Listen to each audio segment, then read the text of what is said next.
U ovom trenutku Ukrajina, ukrajinski narod prolaze kroz jednu nevjerovatnu traumu koja će sasvim sigurno utjecati i na ostatak Europe i svijeta. Ono što mi kao autori i čitatelji najviše možemo učiniti za njih jeste da podržimo ukrajinske pisce i pjesnike kroz naš vlastiti rad i kroz promoviranje njihovih dijela i rada. Katarinu Kalitko upoznao sam na slovenskom festivalu Vilenica. Oboje smo bili laureati i predstavili smo se zajedno u Trstu. Bila je to jedna lijepa večer,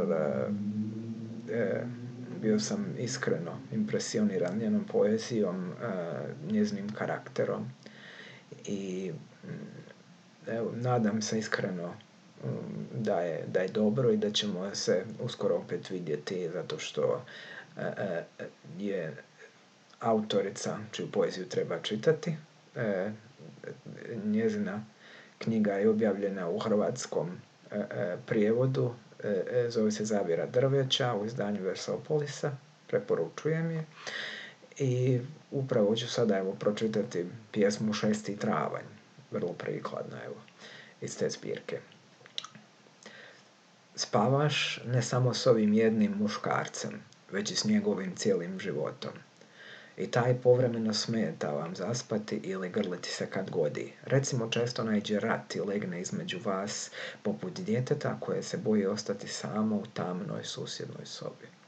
Rat, kaže on, ima mnogo brojeva u arsenalu. 2 rođaka, 1 vreća s kostima, 1395 dana opsade grada, 3 paketa humanitarne pomoći, maslac, konzerve, mlijeko u prahu, 3 komada sapuna.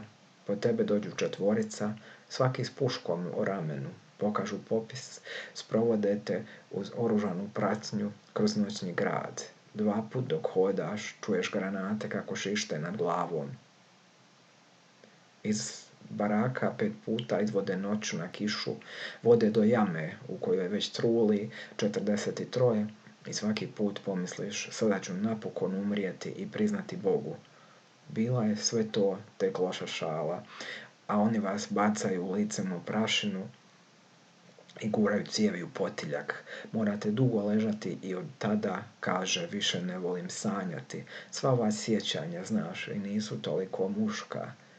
Kada trčite šumom, a oni vam u leđa pucaju, kada je metak u bedru, a ti još ćutiš, blato na licu, i tada veliko bezlisto drvo bola raste u grudima, pulsira, a ti ne odgovaraš, jer što bi na to uopće bilo moguće reći? I brišeš s njegovog lica to blato, čak i kroz san, čak i kad je daleko.